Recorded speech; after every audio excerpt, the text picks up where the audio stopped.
Picture yourself standing alone in a crowded room, surrounded by faces that shift and shimmer like shadows on a wall. Each one hides something: a smile that doesn't reach the eyes, a frown that conceals a deeper truth, yet you stand there, bare, with no mask to shield you. What would it feel like to walk through life without armor, to speak without calculation, to love without expecting anything in return? In that raw, unguarded state, how long could you endure before the world turned its gaze on you, branding you a fool? This is the haunting reality of Prince Myshkin, the heart of Fyodor Dostoevsky's The Idiot, a man who dares to live as if goodness were enough. He enters a society stitched together by ambition and deceit, armed only with a sincerity so pure it feels alien, almost unbearable. We might think we cherish kindness, that we hold honesty in high esteem, but how often do we recoil when it stands before us, unfiltered and real? Myshkin's tragedy isn't just his onnets, a mirror held up to us, reflecting a truth we rarely dare to face. Why is it that those who give the most are so often the ones left broken? Why does the world seem to punish what it claims to admire? In a culture obsessed with winning, where every gesture is weighed for its advantage, Myshkin's boundless compassion becomes his fatal flaw. He doesn't play the game. He doesn't even see a hand for that. He's dismissed as naive, a relic of a dream we've long abandoned. But his story isn't some dusty tale from 19th century Russia. It's a living question that echoes through our lives today. Every time we see someone exploited for their trust, every time we hesitate to help because we fear being used, we're caught in the same struggle. Society tells us that power belongs to those who bend the rules, who cloak their intentions in charm or cunning. Think of Machiavelli's prince, thriving not on virtue but on the sharp edge of pragmatism. Look at Myshkin, who falls because he refuses to wield that blade. We say we value integrity, but when push comes to shove, don't we often admire the ones who outsmart the system over those who stay true to it? The honest friend who's always there? The colleague who never takes shortcuts, how often are they stepped over, overlooked, or quietly mocked? Yet there's something in Myshkin that keeps us coming back, something that stirs a longing we can't quite name. His goodness isn't weak, it's a force, a quiet rebellion that exposes the cracks in the masks we wear. When he forgives without hesitation, when he sees beauty in the broken, he doesn't just challenge the people around him, he challenges us. His presence demands we ask, are we uncomfortable with him because he's foolish, or because he reminds us of what we've lost? Imagine meeting someone like that in your own life, a person who gives without keeping score, who trusts even after being burned. How would you react? Would you embrace them? Or would you, like Dostoevsky's characters, find a reason to push them away? There's a tension here, a paradox that gnaws at the edges of our understanding. True goodness doesn't beg for approval, yet it leaves us restless, unsettled, as if we've glimpsed something we're not ready to accept. Myshkin doesn't judge, but his very existence lays bare the compromises we've made, the little lies we tell ourselves to get by. That's why they call him an idiot, not for lack of wit, but because he dares to live a truth most of us can't bear to face. We've all felt it, haven't we, with the sting of being too nice, the quiet regret of trusting when we shouldn't have? It's the moment you realize your kindness was a door left open for someone to walk through and take what they wanted. But here's where it gets strange. Even as he's betrayed, even as he's torn apart, Myshkin doesn't harden. He doesn't curse the world or wish he'd been different. He stays soft, open, as if suffering were just the price of being himself. What does that say about us, the ones who adapt, who learn to guard our hearts and play the game? Are we the wise ones, or have we simply forgotten what it means to be human? Dostoevsky doesn't let us off easy. He forces us to wrestle with this, to feel the weight of Myshkin's choice.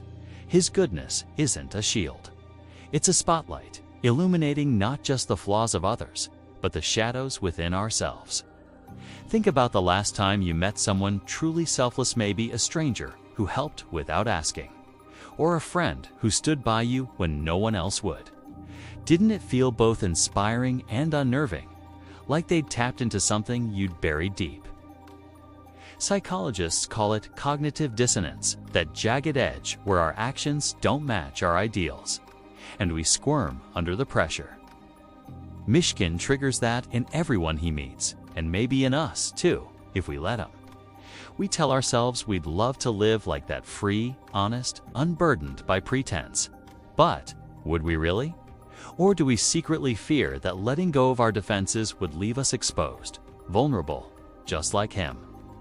It's easier to dismiss him as impractical, to say the world doesn't work that way, than to admit we're afraid of what his way demands. Because if we embraced it, we'd have to confront every time we've chosen safety over sincerity, convenience over courage. And yet, there's a pull to his story, a whisper that maybe he's not the fool we think he is. Maybe the real idiocy lies in a world that can't recognize its own salvation when it's standing right there. Myshkin suffers though. How he suffers, but his pain isn't the end of the story. It's the beginning of a deeper revelation. He doesn't win in the way we're used to measuring victory, but he leaves echoes that linger long after he's gone. History is full of people like him, figures who gave everything, who faced rejection, persecution, even death, for the sake of something bigger. From Socrates to Gandhi, their goodness didn't shield them from harm, but it carved a mark on the world that time can't erase. Why does that keep happening? Why does that keep happening? Why do the purest hearts so often bleed the most? It's because real goodness doesn't bend to the rules. It breaks them. And the world doesn't know what to do with something it can't control. Myshkin walks into a society obsessed with status and power, and he doesn't fit. He can't fit because he's not playing for the same stakes. His kindness isn't a strategy, it's a refusal to let the game define him. And that's what makes him dangerous, not to us, but to the systems we've built, the ones that thrive on hidden agendas and calculated moves. He's a glitch, a reminder that there's another way, even if it costs everything. But here's the twist.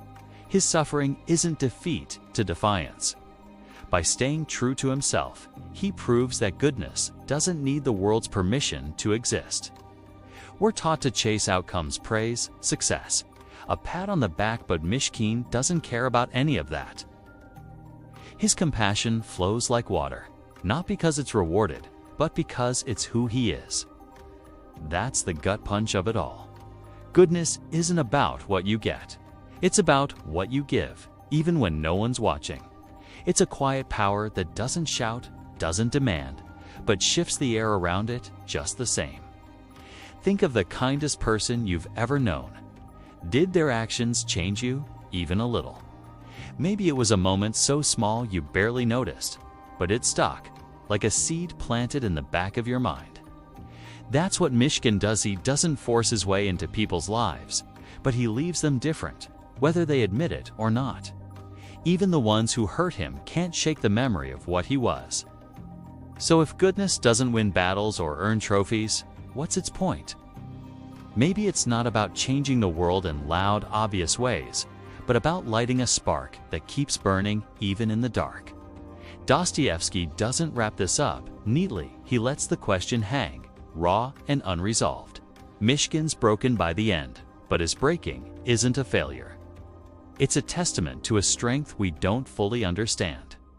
We look at him and wonder, is he the idiot for believing in a goodness the world can't handle? Or are we the fools for building a world that can't handle it? There's no escaping the discomfort of that thought. Tip digs into you, forces you to turn it over in your mind. Because if he's right, if goodness matters even when it's crushed, then what does that mean for the way we live? We're left staring at two paths. One where we armor up, play it smart, keep ourselves safe, and another where we risk it all for something truer, something harder.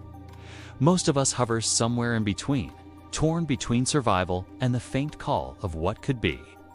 But what if the real victory isn't in how much we protect ourselves, but in how much we dare to give? What if the measure of a life isn't what we hold on to, but what we let go of fear, bitterness, the need to be seen? Myshkin's story ends in ruin, yet it doesn't feel like the end. His light flickers on, haunting us, daring us to look closer. In a world that thrives on shadows, choosing to shine might be the bravest thing of all. So here's the question that lingers, the one I can't answer for you.